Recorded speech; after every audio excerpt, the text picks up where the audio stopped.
Y le voy a pedir al querido compañero Federico García Blaya. Federico, ¿estás por ahí?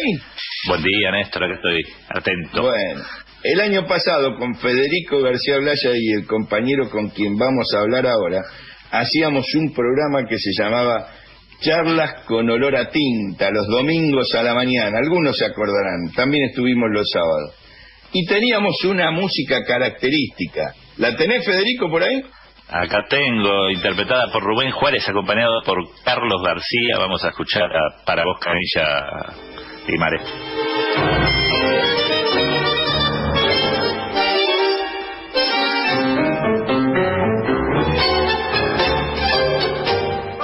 Manos laburantas moldearon tu arcilla, mezcla milagrera de obrero y gorrión.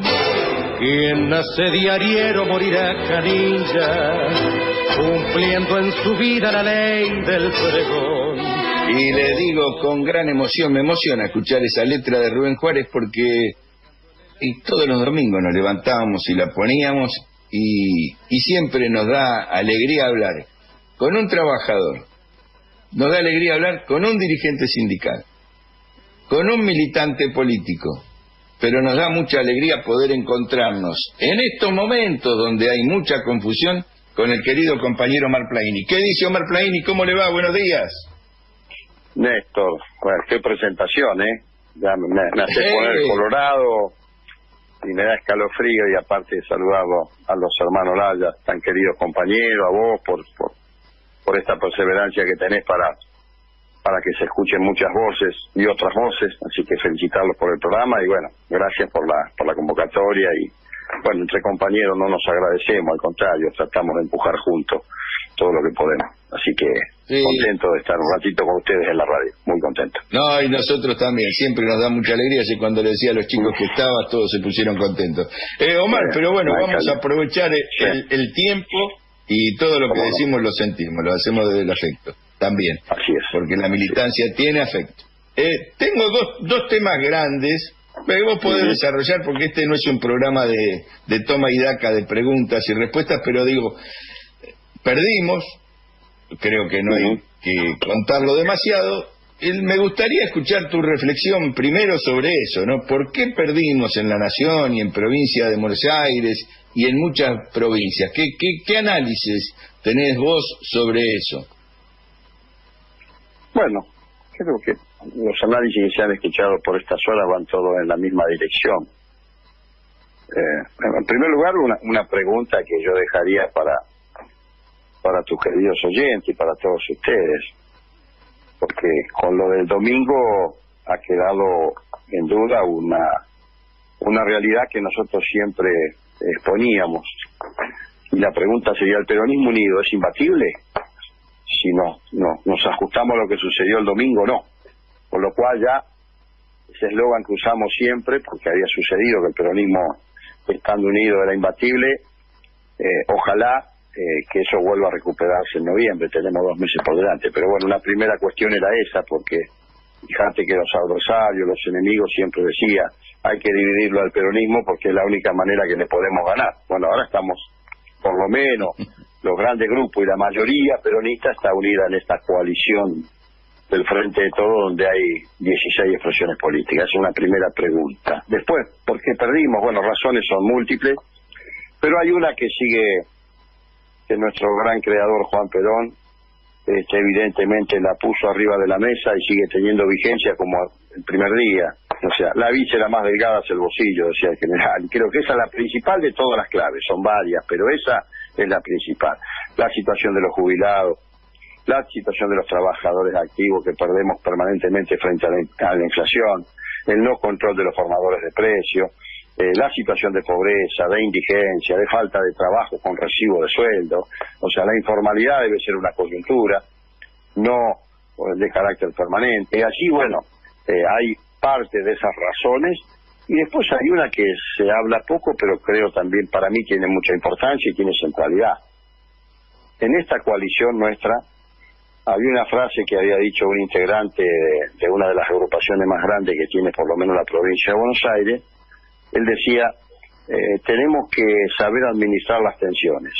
A vistas de lo que viene sucediendo, esas tensiones no están administradas por los principales referentes de esa mesa de 4 o 5 que integran la coalición del Frente para Todos, porque todos los días estamos escuchando distintas expresiones antes de la elección y ahora posterior a esta elección, Néstor, mucho más fuerte se escuchan voces, y me parece que eso va a parar a los oídos, a las voces, a los micrófonos de los adversarios y también de los enemigos, y eso no es bueno. Realmente las cosas se dicen adentro. Vos sabés, había un viejo dirigente sindical, Lorenzo Miguel, que decía, los trapos sucios se lavan en casa. Y lamentablemente hablo de quienes tienen responsabilidades legislativas, ejecutivas, funcionarios, no estoy hablando del que no la tiene, que tiene todo el derecho y que lo puede hacer a voz populi, pero el que tiene alguna responsabilidad, me parece que eso no es bueno para nuestra fuerza, y hasta que eso no se defina claramente, que es mi observación, cuando eso baja hacia la base, esas contradicciones después se expresan en resultados como los del domingo, además de toda la situación socioeconómica, le sumo la pandemia, le sumo la situación que se recibió el gobierno, obviamente, que eso lo entiendo, a nuestro gobierno lo puedo entender, ahora me cuesta justificar lo otro, ¿no? Como los jubilados han perdido frente a la inflación, modificamos supuestamente una legislación que tenía, que estaba tabulada de tal manera que tenía una ecuación, una polinómica, que decía que con la nueva polinómica iban a estar mejor, y demostró todo lo contrario, y así podíamos observar un montón de cosas, y creo que si a eso no le damos respuesta en 2 meses, pero respuesta profunda, no se trata de un bonito más, un bonito menos, porque creo que hay cuestiones que son de fondo, entonces hay que definir, ¿viste? ¿Cuál es el programa? ¿Cuál es el rumbo? Y como digo siempre, Néstor, hemos charlado muchas veces con vos, con los compañeros, el peronismo nació para resolver las causas, no las consecuencias, y siento que las causas hasta el día de hoy no se han resuelto. Entiendo al gobierno en la situación que asumió y la pandemia. Ahora, justificar ya es un paso que no me cuesta mucho, y creo que tenemos que encontrar las razones por ahí, algunas de las razones, seguramente hay muchas más. Sí, ahí me gusta este tema de administrar tensiones, y si fuera un periodista te pediría que hicieras nombre, y yo no lo voy a hacer porque no es el papel. Te voy a hacer otra pregunta también que va en la misma línea, pero esto de administrar tensiones, hay muchas veces, nosotros que tenemos experiencia en los sindicatos y que hemos tenido internas, creemos que discutiendo en una mesa las diferencias después no van para abajo. Las diferencias van para abajo. La gente se da cuenta que lo que a veces se discute cerrado entre 4 paredes, entre 6 o 7 dirigentes, después llega hasta abajo. Y llega mal, llega peor, con bronca, llega con impotencia. Dicen, pero ¿para qué hicimos todo lo que hicimos? Pero bueno, por eso me parece bien esa puntualización de las tensiones. Pero quiero hacerte una pregunta bien amplia, porque vos sos un hombre del movimiento obrero y con historia que... No, si querés intervenir, decime, no. Dale, claro, justo sí te dije, sí, dale. No, Perón siempre se apoyó tanto para la resistencia como para las elecciones. Estoy hablando del Perón de verdad, del ser humano, del presidente, del conductor, en el movimiento obrero, eso es indiscutible. Hablaba de la columna vertebral, del 30% de los diputados en las listas. Lo hizo con Rucci, aun cuando Rucci era discutido por la juventud de aquel entonces. Luego en el movimiento obrero y el partido político tuvieron con Ubaldini, después ya con las privatizaciones se puso complicado, ahí aparecieron De Gennaro, se consolidó la posición de Hugo Moyano. ¿Qué papel le cabe hoy que ya estos dirigentes prácticamente no están? Hugo es un hombre grande y no está en la pelea todos los días, ni ha agarrado ningún tipo de discusión de frente manteca como hizo en la cancha de River, discutiendo hasta con la propia Cristina en un hecho democrático impresionante que mucha gente por ahí no recuerda o dejó pasar. Digo, en medio de una pandemia, en medio de un neoliberalismo que nos dejó un endeudamiento impresionante, ¿qué le cabe hacer al movimiento obrero, Omar? Primero, el movimiento obrero tiene que tener un programa propio. En primer lugar, eso urge. Segundo, tenemos que hacer la unidad lo más ancha posible y volver a recuperar que la CGT y el movimiento obrero en general sea un factor de poder y no de presión. Para eso, ya no está Perón, porque él consideraba que el peronismo, por las acciones, por el lugar que nos daba como columna vertebral, como digo siempre, el peronismo es una estrategia de poder de la clase trabajadora. De allí el lugar que le daba Perón, ejecutivo y legislativo. Eso se perdió hace muchos años. Yo te diría que el punto clave, cuando eso se desarticula, es en el 83. Con la derrota del 83, a nosotros se nos acusa de los mariscales de la derrota. Después hubo otros epítetos peores que eso. De allí para aquí no tuvimos nunca más influencia en el armado de la representación popular. Entonces uno se preguntaría, frente a tantas derrotas que hemos tenido de allí para aquí, ¿a quién les cabe ese mote que nos pusieron a nosotros, el movimiento obrero organizado? Y ahí hay un problema. Nunca fue saldada esa discusión, porque yo veo muchos funcionarios políticos que se llenan la boca, hay excepciones que no lo dicen, no lo deben creer, pero se llenan la boca diciendo el movimiento obrero es la columna vertebral del movimiento nacional justicialista y del movimiento nacional popular. Bueno, si es así, si crees eso que decís, a la hora de conformar una representación, demostrarlo. Y eso no se ve. Se ve en cuentagotas. Esta es la realidad. Y mientras esa situación tampoco sea saldada y discutida, como vos decís, en profundidad, vamos a estar navegando a dos aguas. Y eso nos afecta siempre. A tal punto que hoy, en un contexto que jamás hubiese esperado nadie que se formó en el peronismo, hoy estamos administrando pobreza. 42% de pobres hay en la Argentina y 11% de indigentes. Impensado esto en el movimiento nacional justicialista. Por otra parte, hay una discusión también que hay que dar. ¿Qué es hoy el Partido Justicialista? Hay un videíto circulando ahí de Antonio Cafiero que hablaba del valor del partido, de ese partido que tenía plataforma. Hoy no existen las plataformas, hoy son todas discusiones personales entre dirigentes. Ya no está la discusión de las ideas, del programa, de la plataforma. Bueno, en ese marco a nosotros nos cabe las generales de la ley, pero no somos responsables nosotros, ni de conducir un Estado, ni mucho menos de decidir quiénes son los que lo representan. Por lo tanto, en eso estamos situados. Sí tenemos una responsabilidad. Necesitamos volver a hacer lo que decía Perón. El movimiento sindical argentino ha logrado tal grado de perfección que es un condominio de poder. Eso lo perdimos hace muchos años, Néstor. Y eso es lo que hay que recuperar. Y eso amerita una profunda discusión. Mirá, yo escuchaba en agosto, hubo un encuentro que se hizo en la isla Maciel, en la entrega de las escrituras del Plan Hábitat. Si no me equivoco, fue el 17 de agosto. Allí estaba el presidente, las principales referentes de la coalición, estaba el presidente, la vicepresidenta, el presidente de la Cámara de Diputados, el gobernador y el presidente del bloque del Frente de Todos en la Cámara de Diputados de la Nación. Y cuando habla la vicepresidenta Cristina Fernández de Kirchner, dice en un momento que los políticos, dice ella, los que tenemos que aprender, los que militamos en política, que necesitamos, y ella cita 3 o 4 cosas. Dice, necesitamos precisamente de la organización, de la militancia, de la territorialidad y de la representación popular. Bueno, yo diría, decime cuál de esas cosas no tiene la organización sindical. Tiene militancia, obviamente, hay organización. Tiene territorialidad, porque los hombres y las mujeres nuestras militan en sus barrios, militan en lugares barriales donde viven. Y tenemos representación popular. Por lo tanto, si tenemos todo eso, que lo dice para la política la propia vicepresidenta, me gustaría debatir y discutir con quienes definen estas cuestiones, que me expliquen por qué los cuadros del movimiento sindical argentino no. No sé si te contesto un poco lo que vos me preguntaste.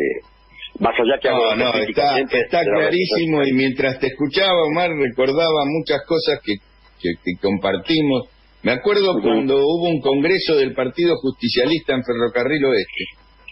Ajá. Y a mí me tocó sacar una foto donde no estaban los fotógrafos ahí, de casualidad, después se viralizó bastante, donde estaban Daer, vos, Moyano, y los chicos de la Cámpora y gente del PJ.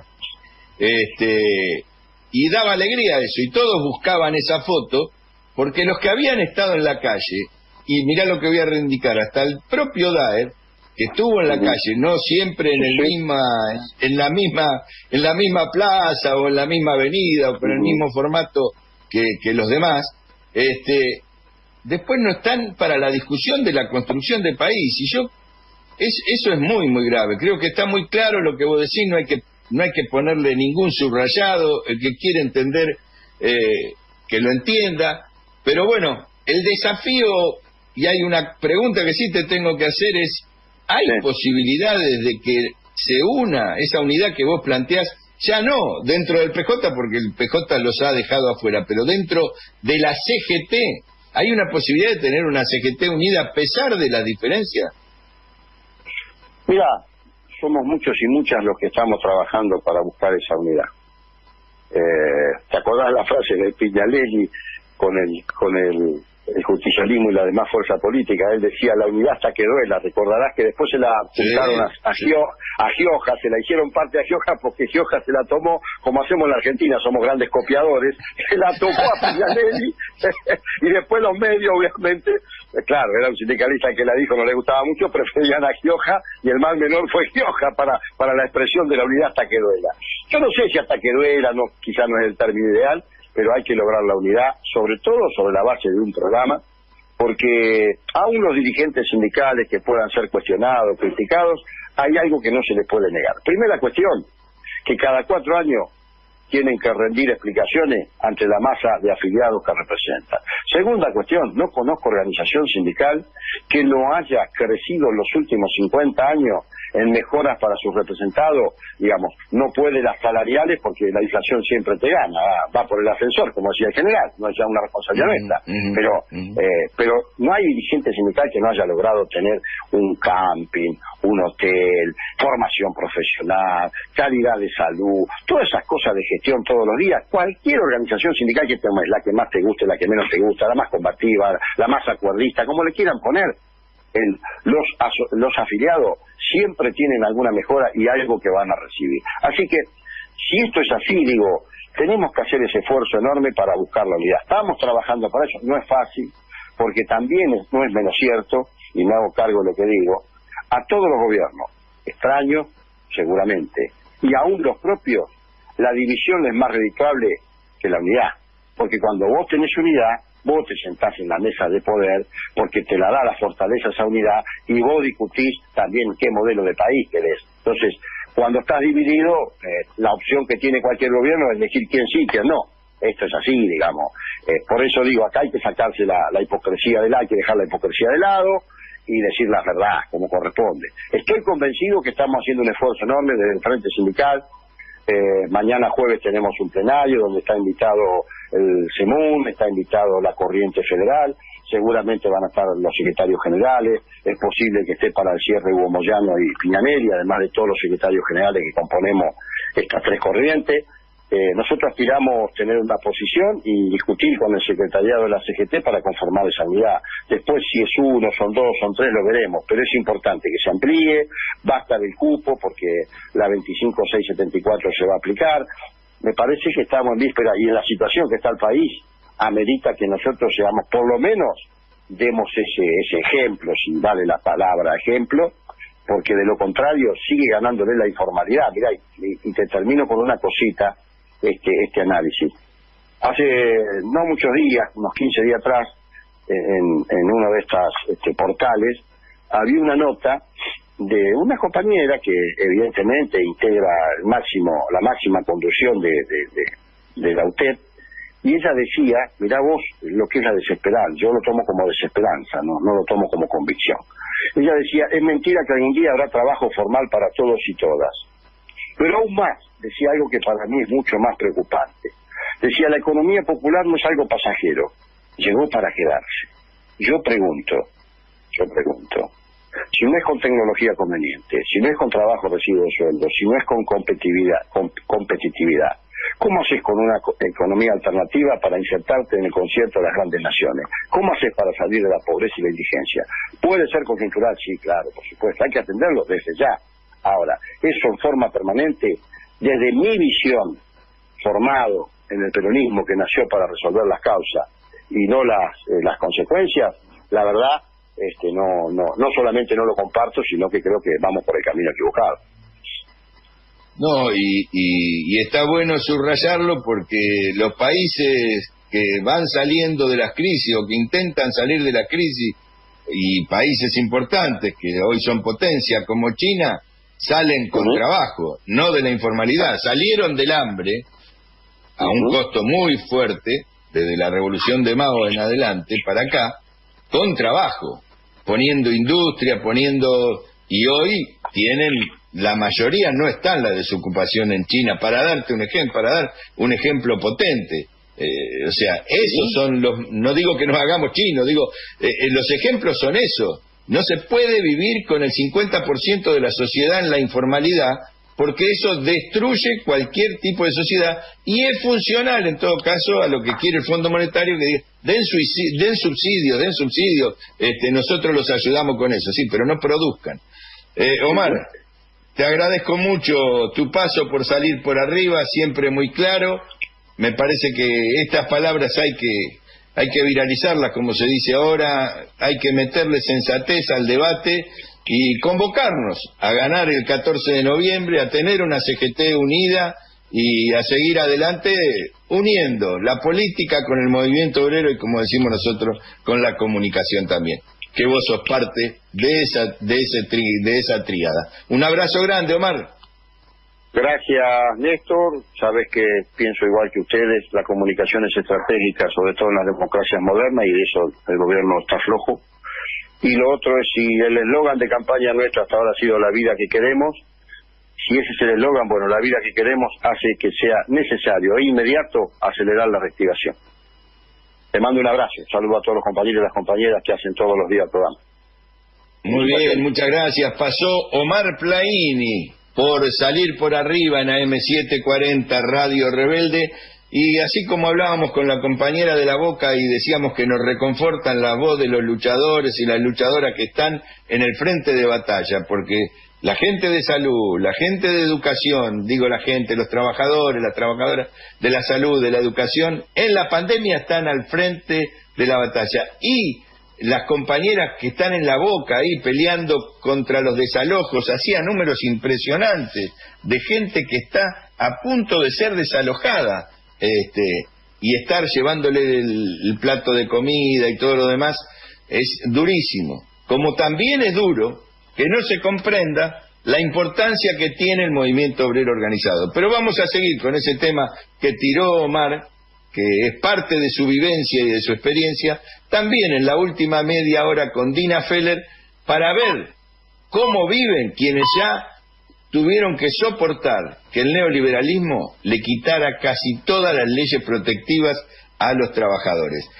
Nos vamos a la tanda, Carlitos Di Mare, cerramos con la musiquita de los Canillitas y a la vuelta Dina Feller llevándonos a Brasil. La noche me dio un barato para estar en tu esquina un rato y evocar con tu pregón una leyenda sencilla que cuenta como un canilla, la vida lo hizo gorrión.